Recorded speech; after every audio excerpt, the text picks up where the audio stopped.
Narayan સાંઈના Ahmedabad આશ્રમમાંથી DCP શોભા ભૂતળા અને police સ્ટાફના માણસોએ જપ્ત કરેલા 42 પોટલાઓમાંથી બંને બાપ દીકરાઓની કરોડોની સંપત્તિઓ સામે આવતા મોટા બિઝનેસમેનો પણ સ્તબ્ધ થઈ ગયા છે।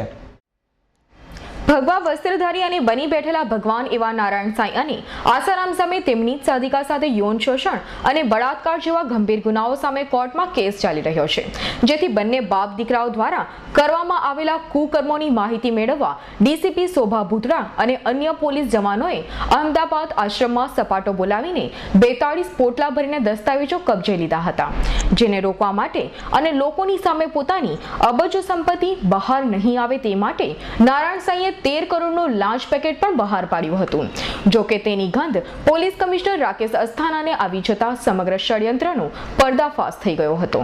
પોલીસે હાથ ધરેલી 42 પોટલાની તપાસમાં બંને બાપ દીકરાએ વિદેશમાં 200 કરોડથી વધુનું રોકાણ કર્યા હોવાનું સામે આવ્યું છે।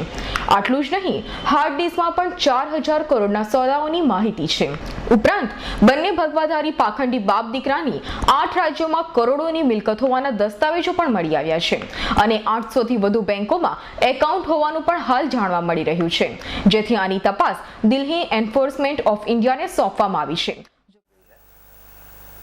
नारायण साईं जब एब्सकॉन्ड कर रहे थे उस समय उनके लिए काफ़ी जगह तलाशियों का अभियान शुरू किया गया था। कई जगहों पर छापामारी की गई थी।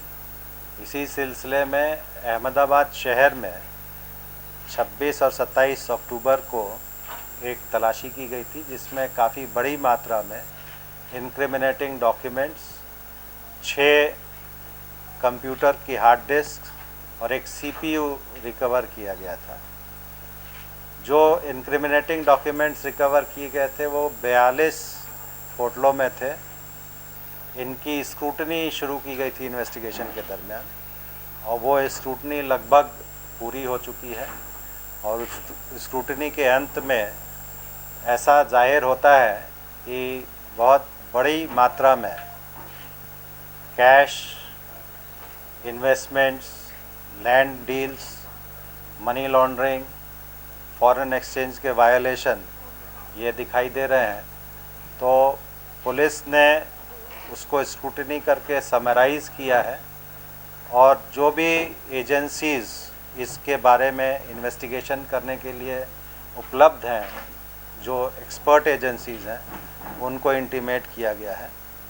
इनकम टैक्स एक्ट के तहत ऐसा लगता है काफ़ी ग्रॉस वायलेशन है और चूँकि बहुत बड़ी मात्रा में ट्रांजैक्शंस हुए हैं और केवल गुजरात तक ही सीमित नहीं है, दूसरे राज्यों तक सीमित हैं, इसीलिए chairman central board of direct taxes को डिटेल्स भेजी गई हैं।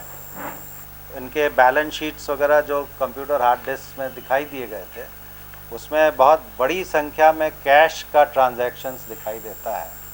करीब 4000 करोड़ के आसपास, 3500 से 4000 करोड़ के बीच में कैश का ट्रांजैक्शन है। कैश लोन पे दिया गया है, उस पे इंटरेस्ट आया है और जिनको लोन दिया गया है उन्होंने जिस बिज़नेस में लगाया था उस बिज़नेस का जो प्रॉफिट है जो वापस आया है उसके कैलकुलेशंस हैं ये। इनफैक्ट जो हार्ड डिस्क बरामद हुई थी और जो सीपीयू बरामद हुआ था उसकी जो एनालिसिस की गई है उसमें मोटे तौर पे जो कच्ची बैलेंस शीट एक बिजनेसमैन अपनी बनाता है उसमें वो बैलेंस शीट के फॉर्म में डिटेल्स मिले हैं, जिनका कैलकुलेशन जो मैंने आपको बताया करीब 3500 करोड़ से लेकर 4000 करोड़ के बीच में है। इसके अलावा चेक्स मिले हैं, साइंड चेक्स, किसान विकास पत्र मिले हैं, प्रॉमिसरी नोट्स मिले हैं, म्यूचुअल फंड में इन्वेस्टमेंट के डिटेल्स मिले हैं, बॉन्ड्स मिले हैं, सिक्योरिटीज़ मिली हैं। उसके अलावा फिक्स डिपॉजिट्स के अकाउंट्स मिले हैं, यूनिट ट्रस्ट ऑफ इंडिया के जो इन्वेस्टमेंट्स हैं वो मिले हैं, LIC में जो इन्वेस्टमेंट है वो मिले हैं और काफ़ी चीज़ें ऐसी हैं जो इन्होंने अपनी इनकम दिखाई हुई है, वो बहुत उनका जो मात्रा है इनकम और उसके ऊपर से जो उन्होंने दूसरों को लोन दिया है उसके काफ़ी डिटेल्स इसमें मिले हैं। अगर इन सारे करीब 34 हेड्स हैं जिसके अंदर ये हम लोग ने समराइज़ किया है, उसको अगर हम टोटल करते हैं तो करीब हमारे टोटल के हिसाब से 5,000 से 6,000 करोड़ के बीच में आता है। इसमें जो एक बहुत बड़ी चीज़ दिखाई दे रही है वो ये है कि एक करीब मेरे जो कैलकुलेशन है उसके हिसाब से करीब 200 करोड़ के आसपास फॉरेन कंपनीज के इन्वेस्टमेंट चेक्स और फॉरेन एक्सचेंज के डीलिंग्स वो दिखाई दे रहा है, जो FEMA foreign exchange management act और prevention of money laundering act, इसका वायलेशंस दिखाई देता है, जिसके लिए हम लोगों ने रेस्पेक्टिव एजेंसीज को इन्फॉर्म किया हुआ है। एक दूसरी चीज़ और है, करीब 800 से ऊपर बैंक अकाउंट्स के डिटेल्स हैं जो जाहिर तौर पे दूसरों के नाम पे हैं, लेकिन ट्रांजैक्शन एक्यूज्ड जो लोग हैं उनकी मार्फत होता है। उन बैंक अकाउंट्स में जो ट्रांजैक्शंस हुए हैं, जो इंटरेस्ट गेन किया गया है, उसका कैलकुलेशन अभी हम लोग नहीं कर पाए हैं। वो भी बहुत बड़ी संख्या में उसका ट्रांजैक्शंस है ऐसा दिखाई दे रहा है। वो भी हम इनकम टैक्स के साथ शेयर कर रहे हैं। उनको चिट्ठी लिखी गई है, वो उनके ऑफिसर्स आएंगे तो उनको जो ओरिजिनल डॉक्यूमेंट्स हैं और जो भी हमारी स्क्रूटनी है उसके डिटेल्स हम शेयर करेंगे। जो भी ये प्रक्रिया पिछले 2-2.5 महीने में हमने की है स्क्रूटनी की, वो समराइज़ करके 8 वॉल्यूम्स में हमने यहाँ पे डॉक्यूमेंट्स रखे हैं। जब इनकम टैक्स के या एनफोर्समेंट डायरेक्टरेट के अधिकारी आएंगे तो उनके साथ हम उस चीज़ को शेयर करेंगे। चूँकि डॉक्यूमेंट्स की मात्रा और जो इन्फॉर्मेशन कंप्यूटर में या हार्ड डिस्क में थी उसका बहुत बड़ा वॉल्यूम था, इसीलिए हमें बहुत ज़्यादा समय लगा है।